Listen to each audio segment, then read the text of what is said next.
नमस्कार, मी आकाश Jadhav. महावितरणची junior assistant अकाउंटची add आल्यापासून कॉमर्सच्या विद्यार्थ्यांमध्ये एक उत्साहाचं वातावरण आहे. विद्यार्थी जास्तीत जास्त त्या परीक्षेची वाट जी ती आता नाही, काही वर्षापासून करत होते. मीही माझे जितके काही मंथली सेशन झाले त्या मंथली सेशनमध्ये जवळपास 2-3 मंथली सेशनमधून एकदा ह्या ॲडबद्दलचा उल्लेख जो आहे तो करत होतो. तर 468 ज्युनियर असिस्टंट अकाउंटसाठीची ॲडव्हर्टिजमेंट आलेली आहे आणि ह्या ॲडव्हर्टिजमेंटबद्दल मार्गदर्शन करण्यासाठी आपल्याला आपल्याच संकल्प एज्युकेशनचा विद्यार्थी प्रवीण राठोड जो तो सध्या उपलब्ध झालेला आहे. प्रवीण राठोडचं 2014च्या ॲडव्हर्टिजमेंटमध्ये ह्याच ॲडमध्ये महावितरणच्या ज्युनियर असिस्टंट अकाउंट्समध्ये फायनल सिलेक्शन झालं होतं. सोबत प्रवीणचं BCom झालेलं आहे आणि सोबत MBA फायनान्ससुद्धा झालेलं आहे. त्याच्याशिवाय त्याचं सिलेक्शन जे ते LIC ADOमध्ये आणि LIC ADOच्या नंतर आता सध्याला ADCC बँकेमध्ये तो कार्यरतसुद्धा आहे. 2017मध्ये सिलेक्शन तिथेही झालं होतं. ओव्हरऑल बँकिंगकडे त्याची आवड जास्त असल्यामुळे त्यानं बँकिंग हे फील्ड जे ते पुढे निवडलेलं आहे. तर प्रवीण आपल्याला ओव्हरऑल आपले ज्या काही डाऊट्स असतील, तुमचे जास्तीत जास्त डाऊट असतील ते सोडवण्याचा प्रयत्न करेल ह्या व्हिडिओच्या माध्यमातून. पण त्याशिवाय विद्यार्थी असल्यामुळे मी हक्कानं इथून पुढे जे आपले त्याच्याकडून गायडन्स आपल्याला मिळेल थ्रू त्याचे स्वतःचे व्हिडिओजच्या माध्यमातून असेल किंवा काही MCQच्या माध्यमातून असेल, तो मॅक्सिमम आपल्याला मदत करण्याचा प्रयत्न करेल. तर सगळ्यात महत्त्वाचं म्हणजे पहिल्यांदा स्वागत आहे प्रवीण आपल्या यूट्यूब चॅनलला. महावितरणची ज्युनियर असिस्टंट अकाउंटची सध्याची आलेली संधी आहे कॉमर्सच्या विद्यार्थ्यांसाठी, ही किती मोठी संधी आहे? ही कॉमर्सच्या विद्यार्थ्यांसाठी सुवर्ण संधी आहे, हे असं मी सांगू शकेल. कारण की बँकिंग सेक्टरमध्ये सध्याला कॉम्पिटिशन बघता आपण कॉमर्सचे असल्यामुळे इंजिनियर आणि बाकीचे कृषी ॲग्री वगैरे सगळे डिपार्टमेंटचे म्हणजे जनरल ग्रॅज्युएट जे असतात सगळ्यांसोबत कॉम्पिटिशन असतो आणि इथे फक्त आपल्या कॉमर्सच्या स्टुडंटसोबत कॉम्पिटिशन असणार आहे. तर इथे डिफिकल्टी लेवल म्हणजे जे कॉन्ट वगैरे एकदम हाय लेवलवरती जे कट ऑफ वगैरे गेलेले आहेत ते तसं इकडे आपल्या स्टुडंटसोबतच आपलं राहणार आहे. तर ही कॉमर्सच्या मुलांसाठी नक्कीच खूप मोठी सुवर्ण संधी आहे आणि ह्या एक्झामसोबतच आपल्याला पुढच्याही एक्झाम देता येईल आणि कॉमर्सचं सिलेबस आपल्याला कव्हर करता येईल.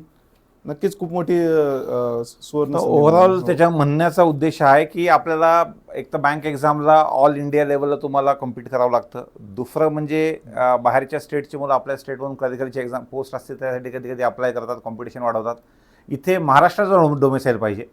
तर असलेली कॉम्पिटिशन ही फक्त आणि फक्त कॉमर्समध्ये त्यातल्या त्यात महाराष्ट्राच्या मुलांमध्ये. तर त्यामुळं एखादी मोठी देशाच्या लेवलची ॲड ज्यामध्ये 5,000-8,000 जागा आहेत आणि इनिग्रॅज्युएट आहेत, त्याच्यापेक्षाही ही संधी जी ते 468 जागांसाठीची जास्त आहे, ही मी सुद्धा मानतो. पण आता हे झाल्याच्या नंतर मागच्या काही दिवसापासून विद्यार्थ्यांनी कॉमर्स केलं, ते 2023ला केलं, 22ला केलं, 21ला केल्याच्या नंतर ते बँक एक्झामच्या तयारीला लागले. त्यांनी क्वांट रिझनिंग इंग्लिशची तयारी केली. आता त्याच्यानंतर आपण त्यांना पुन्हा सांगतो नाही, ह्या एक्झामसाठी तुम्हाला प्रोफेशनल नॉलेज 110 मार्काचं आहे. तुम्ही पुन्हा क्वांट रिझनिंग इंग्लिशची तयारी कमी करा आणि प्रोफेशनल नॉलेजची तयारी स्टार्ट करा. तर असं सांगताना त्याच मुलांच्या मनामध्ये आपण सांगितलेल्या गोष्टीबद्दल कॉन्फ्लिक्ट ऑफ इंटरेस्ट किंवा थोडंसं कन्फ्युजन क्रिएट होतं असं वाटत नाही का? आणि त्यांनी अशा विद्यार्थ्यांनी ज्यांनी बँकिंगची तयारी चालू केली होती अशांनी आता ओव्हरऑल ह्या गोष्टी कशा कोपअप कराव्यात? याबद्दल मी सांगू इच्छितो की आपलं जो IBPS बँकिंगचा जो कॅलेंडर आहे तो ऑलमोस्ट संपलेला आहे SBI प्री झाल्यानंतर. तर तुमची क्वांट आणि रिझनिंगची तयारी तिथेच झालेली आहे आणि 40 मार्काचं वेटेज तिकडे आहे. तर बँकिंगच्या स्टुडंटसाठी खरंच मी म्हणेल की खूप मोठी सुवर्ण संधी आहे. बँकिंग सेक्टर बघता आणि स्टेट गव्हर्नमेंटचे जॉब बघता आणि त्यातल्या त्यात IBPS कंडक्ट करते, तर ही खरंच खूप मोठी ऑपॉर्च्युनिटी आहे आणि आपल्याला महाराष्ट्राच्या स्टुडंटसोबतच कॉम्पिटिशन करायची आहे. आणि दुसरी गोष्ट, जे क्वांट आणि रिझनिंगचं तुमचं कव्हर झालेलं आहे पण तुम्हाला प्रॅक्टिस तर तुम्ही करतच असतात, पण त्याच्यासोबत आपल्याला जे टचमध्ये नसाल तुम्ही की प्रोफेशनल नॉलेजमध्ये नसेल, तर आपलं 11वी-12वीला आपण खूप चांगल्या पद्धतीनं कॉमर्स केलेला असतो आणि नंतर ग्रॅज्युएशनमध्ये आता कोणाचं कोविडमध्ये झालेलं नसेल पण त्याचा जो ओव्हरऑल डिफिकल्टी लेवल जी आहे तर ही खूप बेसिक असते. तर आपल्याला खूप जास्त डेप्थमध्ये जाऊन अभ्यास करायचा असातला प्रकार नाही आहे इथे.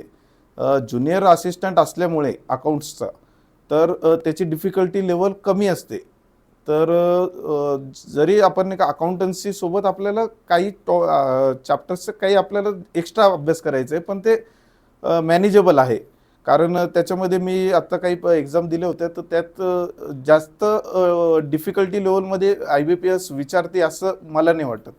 तर ओव्हरऑल प्रवीणचं असं म्हणणं आहे, जे की त्यांना खूप पॉझिटिव्ह अँगलमध्ये गोष्ट घेतली, की बँकिंगच्या विद्यार्थ्यांचे नेमकं कॉन्ट्रेसिंग झालेलं आहे, सोबत IBPSचं कॅलेंडर संपलेलं आहे, SBI तर्फचा निकाल प्रीचा निकाल काही दिवसात लागेल आणि लागल्याच्या नंतर ज्यांचा निकाल नाही लागला ते इमिजिएट चालू करू शकतात, ज्यांचा लागला ते SBI क्लरिकलच्या मेन्स नंतर 25 फेब्रुवारीनंतर तयारी लागू शकतात. तेवढा वेळ त्यांना मिळेल असं मलाही वाटतं. तर त्यामुळं आता तुमच्या हातामध्ये कॉमर्सच्या विद्यार्थ्यांना तशी दुसरी कोणती मोठी एक्झाम बँकिंगची राहिलेली नाही आहे.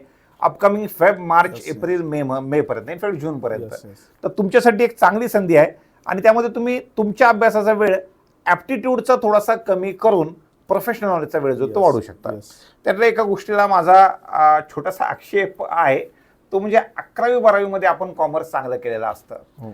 आता याच्यामध्ये मला अशा विद्यार्थ्यांसाठी उत्तर पाहिजे ज्यांनी आजपर्यंत 11वी-12वी किंवा ग्रॅज्युएशनचे 3 वर्षामध्ये कॉमर्स तितकंसं चांगलं केलेलं नाहीये. नाही. तुम्ही सांगितलंय की तिची डिफिकल्टी लेवल कमी असते, IBPSची डिफिकल्टी लेवल कमी असते, त्यातल्या त्यात ही असिस्टंट लेवलची पोस्ट अजून कमी असेल, पण त्याला अजून थोडंसं एलॅबोरेट करा. आणि हे मुलं ज्यांनी आतापर्यंत कॉमर्स व्यवस्थित केलेलं नाही, अशा विद्यार्थ्यांना काही ना काही गुरुमंत्र देण्याचा प्रयत्न करा. येस, मी नक्कीच सांगू इच्छितो की जे डिफिकल्टी लेवल मी आधी सांगितल्याप्रमाणे जास्त हाय नसणार आहे, पण जेव्हा आपण नाही का तुमचं टच नाही आहे असं बऱ्याच विद्यार्थ्यांचा प्रश्न असेल, पण तुमच्याकडे वेळ भरपूर आहे असं मला वाटतं. कारण रजिस्ट्रेशन पण सुरू झालेलं नाही आहे, एक्झाम डेटचं फक्त टेंटेटिव्ह दिलेलं आहे त्यांनी. तर उलट तुमच्यासाठी ही सुवर्णसंधी आहे की कॉमर्सची स्टडी खूप चांगली ह्या कार्यकाळामध्ये होणार आहे. ही एक्झाम तर आहेच तुमची, पण बाकीच्याही IBPS जी कंडक्ट करते, आता अपकमिंग एक्झाम म्हणजे मागे फॉर्म भरले गेलेले, MIDCची झाली, नंतर बरेच एक्झाम्स अशा असतात की जिथं कॉमर्सचं एक अकाउंटचे 40 क्वेश्चन विचारले जातात तिथे. असे खूप एक्झाम्स आहे. तर मला असं वाटतं की कॉमर्सच्या विद्यार्थ्यांना जसं इंजिनिअरचा स्टुडंट SOचे एक्झाम देत असतो, ॲग्रीचं देत असतो, तर कॉमर्सवाल्यांनी आपल्या फील्डमध्ये का बरं द्यावं नाही? तर मी तो सब्जेक्ट का बरं आपण सोडायचा? जरी तुमचा अभ्यास नाही आहे तर तुम्ही 40 दिवस 50 दिवस जे आहेत हे डिफिकल्टी लेवल कमी आहे, तर तुम्ही चांगल्या पद्धतीनं तुम्ही ही अभ्यास केल्यानंतर तुमचं खूप चांगल्या प्रकारे अभ्यास होणार आहे. असं नाही की 8-10 दिवसानंतर एक्झाम आहे.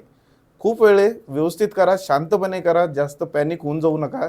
खूप चांगली ऑपॉर्च्युनिटी आहे आणि यासोबतच आणखीन IBPS कंडक्ट करते म्हटलं तर मी म्हणेन खूप मोठी ऑपॉर्च्युनिटी. 40 मार्क तुमचे फिक्स होता इथे, प्लस तुम्हाला प्रोफेशनल नॉलेजचे 110 मार्क्स आहे. ज्यांचं कॉमर्स चांगलं असेल त्यांना तर आहेच आहे, पण ज्यांचे चांगलं नाही आहे त्यांनाही खूप चांगलं आहे. तो ओव्हरऑल खूप चांगल्या पद्धतीने त्यांनी सांगितलं की ही पोस्ट एकदम ऑफिसरची नाही आहे, ज्युनियर असिस्टंटची पोस्ट आहे. IBPS घेते म्हणून डिफिकल्टी लेवल कमी आहे. तर डिफिकल्टी लेवल कमी असल्यामुळे तुम्ही आतापासून जर अभ्यास स्टार्ट केला तर त्याचा फायदा आहे. दुसरी गोष्ट म्हणजे ॲडव्हर्टिजमेंट आलेली आहे 30 डिसेंबरला. त्याच्यानंतर इमिजिएट 2 दिवस 3 दिवस 8 दिवसामध्ये ॲप्लिकेशन लिंक ओपन होणं अपेक्षित होतं. अजून ॲप्लिकेशन लिंक ओपन झालेली नाही आहे, ऑलमोस्ट महिना होत आलेला आहे. आता यानंतर ॲप्लिकेशन लिंक ओपन होणार, ती 20-25 दिवस चालणार. त्याच्यानंतर ती पुढच्या म्हणजे फेबमध्ये गेलं ते, आणि त्याच्यानंतर एक्झाम मार्च-एप्रिलमध्ये. त्यांनी जरी दिलं फेब-मार्चमध्ये एक्झाम, तर एक्झामसाठी तुमच्या वेळ आहे. तर ॲटलिस्ट बेसिक लेवलच्या सगळ्या गोष्टी करा. कारण की पूर्ण अभ्यास झालेला नसताना आपण कितीतरी ॲग्रिकल्चरच्या विद्यार्थ्यांना पाहिलेले की ते मुलं AFOची एक्झाम क्रॅक करतात, तर कॉमर्सचे का नाही? तर एकदम चांगला प्रश्न जो तो त्यांनी प्रवीणने तुम्हाला जो तो विचारलेला आहे. आता आपण महावितरणच्या एक्झामवर येऊ आणि महावितरणच्या एक्झामचे सिलेबसवर येऊ. तर ओव्हरऑल तुला असं काय वाटतं की महावितरणच्या एक्झामचा, तू तर एवढं सांगितलं की पेपरची डिफिकल्टी खूप सोपी असते, बरोबर, खूप सोपे क्वेश्चन असतात. तर विद्यार्थ्यांनी सध्याला तयारी करत असताना कोणकोणत्या टॉपिकवरचा भर जो तो जास्त दिला पाहिजे, specifically Mahavitaran junior assistant accounts ह्या पोस्टला समोर ठेवू? खरं तर हा सर्वात ज्वलंत प्रश्न आहे हा. कारण IBPSने इथे आपल्याला डिटेल सिलेबस दिलेला नाही आहे. सर्व स्टुडंटच्या मनामध्ये तोच प्रश्न आहे की नेमकं करायचं काय? तर मी काही एक्झाम्स आत्ता रिसेंटली मी छत्रपती संभाजीनगर कॉर्पोरेशनची म्युन्सिपल कॉर्पोरेशनची मी एक्झाम दिली. तिथे ज्युनियर अकाउंटंटचीच एक्झाम होती आणि एक अकाउंटंटची पण होती. तर अकाउंटंटची एक्झामचे ग्रेड पे वगैरे जास्त असल्यामुळे त्याची डिफिकल्टी लेवल जास्त होती, पण तीच एक्झाम ज्युनियर अकाउंटंटची संध्याकाळी झालेली त्याच दिवशी, तर त्याची डिफिकल्टी लेवल कमी होती आणि तीच डिफिकल्टी लेवल मला असं वाटतं की इथे राहणार आणि तीही एक्झाम IBPSनंच कंडक्ट केली होती आणि ही एक्झाम IBPS कंडक्ट, तो पॅटर्न सेम असणार.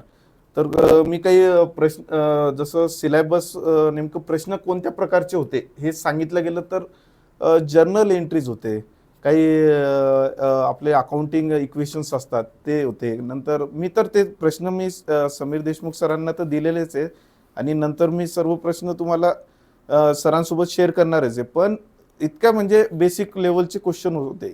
तर तयारी करत असताना आपण अशी करायची की बेसिक काही सुटलं नाही पाहिजे. तुम्ही डेफमध्ये जाऊ का नका जाऊ, पण सध्याला आणि आपलं बेसिक पूर्णपणे करताना एकदम व्यवस्थित करायचंय, शांतपणे करायचंय, पण खूप व्यवस्थित करायचंय. ते कॉमर्सच्या विद्यार्थ्यांचं असं असतं की गोल्डन रूल मला येते म्हणजे माझं झालं, तसं नाही. पण जेव्हा आपण प्रश्न बघतो ना, थोडं कन्फ्युजन होऊन जातो. तर त्यामुळे आपल्याला व्यवस्थित करायचं आहे आणि मी क्वेश्चन्स बद्दल पण मी सरांना शेअर केलेले आहेत. ओव्हरऑल मी याच्या पुढच्याही सेशनमध्ये समीर सर तसंही ऑनलाईन मोडमध्ये डेली 4:15 ते 5:30 मध्ये शिकवत आहेत आणि ऑफलाईनला संभाजीनगरमध्ये ते 5:45 ते 7 विद्यार्थ्यांना शिकवत आहेत. डेली त्यांच्या टचमध्ये आहेत. त्यांच्यापर्यंत ॲक्च्युली जेवढे काही एक्झामचे पेपर क्वेश्चन्स होते आणि तेवढे पेपर झाल्यानंतर मेमरी बेस सगळे क्वेश्चन लिहून काढलेत त्यांनी. तर या 2-3 एक्झाम मला असं वाटतं महावितरण 2014च्या पेपरपेक्षा आता जे संभाजीनगर महानगरपालिकेची निवडणूक नाही पेपर झाला त्या पेपरमधले जे काही क्वेश्चन्स आहेत ते जास्त महत्त्वाचे आहेत आपल्या मुलांसाठी. तर त्यामुळं त्या क्वेश्चनचं मी पहिल्यांदा समीर सरांना ते हँडओव्हर करायचे आणि त्यांना सुद्धा क्लासमध्ये घ्यायला होतो आणि तू सुद्धा जसा जसा वेळ मिळेल तसा तसा युट्यूबच्या माध्यमातून जे विद्यार्थ्यांपर्यंत त्या गोष्टी पोहोचव. हो नक्कीच सर. आणि याच्यासोबत मला मराठीचं आमचे जे मुलं आहेत यांनी मराठीचा अभ्यास केलेला नाही कारण बँक एक्झामची तयारी करायची त्यातले बऱ्यापैकी विद्यार्थी. तर मराठी हे किती अवघड असतं किंवा किती सोपं असतं किंवा ते मॅनेजेबल आहे का नाही? मराठी हा असा सब्जेक्ट आहे की TCS आणि IBPS हे दोन्हीही एक्झाम सध्याला सरळ सेवेची एक्झाम घेत आहे. तर IBPSची मराठी आणि TCSची मराठी यामध्ये बराचसा आपल्याला डिफरन्शिएट बघायला भेटतो. कारण जेव्हा आपण TCSची करत असतो तिथे प्युअरली ग्रामर, व्होकॅब्युलरी बेस असं विचारलं जातात आणि इकडे तेच IBPS मध्ये तेवढं विचारलं नाही जात. कॉम्प्रिहेन्सिव्ह विचारलं जाईल, युसेज बेस आहे, म्हणजे जसं की पॅराजंबल झालं, फिल इन द ब्लँक्स झाले, जसे नाही का इंग्लिशचा जसा असतो आपला त्याचंच मराठी ट्रान्सलेटर तसं आहे. म्हणजे बाकी काही खूप तुम्हाला अभ्यास करायचं आहे ते तुमच्यासाठी चांगली गोष्ट आहे की तुम्हाला कॉमर्सला ते वेळ देता येईल. मी तसं सांगताना सोप्या भाषेत सांगताना सांगतो की IBPS प्रीचा पेपर घ्या, त्याला मराठीमध्ये कन्वर्ट करा, इंग्लिशचा पेपर घ्या त्याला मराठीत भाषांतर करा, असा पेपर तुमचा असणार किंवा यापेक्षा सोपा पेपर तुमचा असतो. हो बरोबर. आणि शेवटचा मुद्दा तो क्वांट रिझनिंगच्या तयारीला. इनफॅक्ट तुम्ही स्टार्टिंगला सांगितलं की विद्यार्थ्यांनी आधी ती तयारी करून ठेवलेली आहे. त्याची डिफिकल्टी लेवल काय आहे आणि त्याची तयारी ओव्हरऑल कशी करायची नवीन विद्यार्थ्यांनी, जुन्यांची झालेली आहे, नवीन त्याची तयारी कशी करायची? नवीन म्हणजे ही एक्झाम आपल्याला IBPS कंडक्ट करते. तर IBPS कंडक्ट करत असल्यामुळे जो पॅटर्न जो आहे तो बँकिंगचाच असणार आहे इथे. तर जसं TCSचं पॅटर्न थोडासा वेगळा बघायला भेटतो आपल्याला, तसंच IBPSचं पण सेम पॅटर्न जसं प्री लेवलची असते बँकिंगची, क्लरिकल म्हणा किंवा बाकीचं. तर जेव्हा प्री आपण एक्झामचं जसं क्वांट आणि रिझनिंग विचारले जातात त्याच पद्धतीचे इथे प्रश्न विचारले जातील. आणि असं काही फिक्स पॅटर्न नाही आहे, पण रिझनिंगमध्ये पझल वगैरे जे कॉमन असतात आपले तेच विचारले जाणार आहेत आणि त्याचे क्वेश्चन्स कमी असल्यामुळे आपण प्रेडिक्ट नाही करू शकत, पण इझी टू मॉडरेट असतं आणि बँकिंगचे करत असल्यामुळे आपल्याला नाही का खूप इझिली ते सॉल्व्ह होतात. आणि आत्ताचे काही रिसेंटली मी सिनारिओ बघितलं सर की जे स्टेट बँकेचे म्हणजे स्टेट गव्हर्नमेंटचे जे IBPS कंडक्ट करते तिथे जास्तीत जास्त वाटा जो आहे तो बँकिंगचे मुलंच फायदा उचलतायत. त्याच्या मागं कारणच आहे की क्वांट आणि रिझनिंगची तयारी झालेली असते. राईट. आपल्या DS चा जो निकाल होता अर्थ आणि सांख्यिकीचा त्यात जवळपास 21-22 मुलं जे ते त्यामध्ये पास झालेले आहेत विदाऊट त्या एक्झामची तयारी करता. आणि सोबत मला क्वांट रिझनिंग बद्दल आणि मराठीबद्दल एक गोष्ट अजून एक सांगायची आहे. ती म्हणजे मी स्वतः जेनकोची एक्झाम, माझं एज लिमिट बसत असल्यामुळं मे 2023 मध्ये एक्झाम दिली होती आणि मे मध्येच मी त्याचा एक व्हिडिओ बनवला होता. वेळ मिळाला तर तुम्ही हा व्हिडिओ संपल्याच्या नंतर जेनको, महाजेनको, आकाश जाधव, संकल्प असं काही टाकलं तर तुम्हाला तो व्हिडिओ सापडून जाईल. मे मध्ये त्याच्यामध्ये मी एक्झामचा पॅटर्न ते 40 मार्काचा पार्ट कसा होता ते डिस्कस केला होता. बरं, ती एक्झाम होती असिस्टंट इंजिनियर इलेक्ट्रॉनिक्ससाठीची. तर त्यामुळे तुम्हाला त्याची डिफिकल्टीवर त्यात जे डिस्कस केली त्याच्यापेक्षा हे सोपं असणार आहे. कारण की असिस्टंट इंजिनियर म्हणजे जवळपास PO लेवल आणि ही एक्झाम म्हणजे क्लर्क लेवल. त्यात जे मी डिस्कस केलं असेल त्याच्यापेक्षा सोपं असेल. नंबर 1 तो एक व्हिडिओ बघून घ्या. आणि दुसरं त्याच्यामध्ये मराठीबद्दल पण मी सांगितलेलं आहे, मराठीच्या पेपरच्या डिफिकल्टीबद्दल. आणि अजून एक बघा, ह्या 40 मार्काची पॉवर काय नॉन टेक्निकलच्या, तर ती सुद्धा मी त्या व्हिडिओत नाही, पण त्याचा निकाल लागल्याच्या नंतर तो निकाल मी ABD संकल्पावर माझा निकाल टाकला होता. आणि त्याच्यामध्ये ॲप्टिट्यूडमध्ये त्या 40 मार्कांपैकी माझा स्कोर जास्त होता. टेक्निकलमध्ये मला ना आता काही येतं इलेक्ट्रॉनिक्स अँड टेलिकम्युनिकेशनचा, ना तेव्हा काही यायचं. त्यामुळे टेक्निकलमध्ये जर एक 10-12 मार्क जास्त असले असते टोटल 150 पैकी, तर मी सुद्धा असिस्टंट इंजिनियर झाला असतो महाजनकोमध्ये. टेक्निकलचं काहीही न येता हा रॅन्डम माझे टेक्निकलच्या पाठला तुक्के होते, कारण की निगेटिव्ह मार्किंग वगैरे नव्हती म्हणून. तर त्यामुळं माझा सांगण्याचा उद्देश तिथं आहे की ह्या 40 मार्काला तुम्ही कमी लेखू नका. जर डिफिकल्टी लेवल प्रोफेशनल नॉलेजची जास्त आली तर तुम्हाला हेच 40 मार्क जे ते पुढे घेऊन जातात. तर त्यामुळं ह्या पद्धतीने बॅलन्स करा. तुम्ही जिथून कुठून शिकतायत, जिथून कुठून हा व्हिडिओ पाहतायत, तुमच्या मेंटॉरसोबत किंवा तुमच्या शिक्षकांसोबत ज्यांच्यासोबत तुम्ही तुमचा टाइम टेबल बाकी सगळ्या गोष्टी शेअर करतायत, त्याच्याकडून एक प्रॉपर टाइम टेबल घेऊन सध्या बँक एक्झामचा पार्ट जर मला कमी करायचा तुम्ही कुठं कमी करू आणि प्रोफेशनल नॉलेजचा पार्ट कुठे वाढवायचा असेल तर मी कुठे वाढू, अशा पद्धतीने तुम्ही त्यांच्याकडून मदत घ्या. सोबतच समीर देशमुख सर तर तुमच्यासाठी ऑफलाईन आणि ऑनलाईन दोन्ही मोडच्या माध्यमातून तुमची तयारी करून घेत आहेत. क्वांट रिझनिंग इंग्लिशचा पार्ट तुमच्या महावितरणच्या बॅचमध्ये आपण ऑनलाईन बॅचमध्ये प्री रेकॉर्डेड दिलेला आहे. पण जशी एक्झाम जवळ येईल किंवा एक्झामच्या तारखेबद्दल काही अनाउन्समेंट होईल त्याचे लाईव्ह सेशनसुद्धा जे ते आपल्या माध्यमातून क्वांट रिझनिंग आणि मराठीचे घेण्यात येतील. सध्याला लाईव्ह फॉर्मॅटमध्ये समीर देशमुख सर डेली 4:15 ते 5:30 तुम्हाला प्रथम ॲपवर शिकवत आहेत आणि ऑफलाईनला त्याच्यानंतर लगेचच 6:45 ते 7 या वेळेमध्ये शिकवत आहेत. मी एक 10 टेस्टसुद्धा बनवायला टाकलेल्या आहेत. तर 10 लेटेस्ट पॅटर्नचे टेस्ट ज्याच्यामधल्या most of the test easy आणि काही टेस्ट मॉडरेट, म्हणजे एक्झामच्या डिफिकल्टी लेवलपेक्षा 2-3 टेस्ट थोड्याशा डिफिकल्टी जास्त ठरावे, सो दॅट अचानक विद्यार्थ्यांना सरप्रायझिंग एलिमेंट होऊ नये. तर अशी तयारी पुढच्या काळामध्ये आपल्याला विद्यार्थ्यांकडून करून घ्यायची आहे. आणि मला गॅरंटी आहे की जेवढी मेहनत मला विद्यार्थ्यांना बँक एक्झाममधून एखादा बँकर घडवायला लागेल त्याच्यापेक्षा कमी मेहनतीमध्ये इथून जे ते निकाल नक्कीच सर जास्त येतील. तर मी पुन्हा एकदा प्रवीण राठोडचे आभार मानतो आणि पुढच्या त्याच्या प्रवासासाठी त्यालाही शुभेच्छा देतो. आणि आमच्यासाठी ही ॲडव्हर्टिजमेंट असेपर्यंत आमच्या विद्यार्थ्यांना गाईड करण्याची विनंती करतो. धन्यवाद.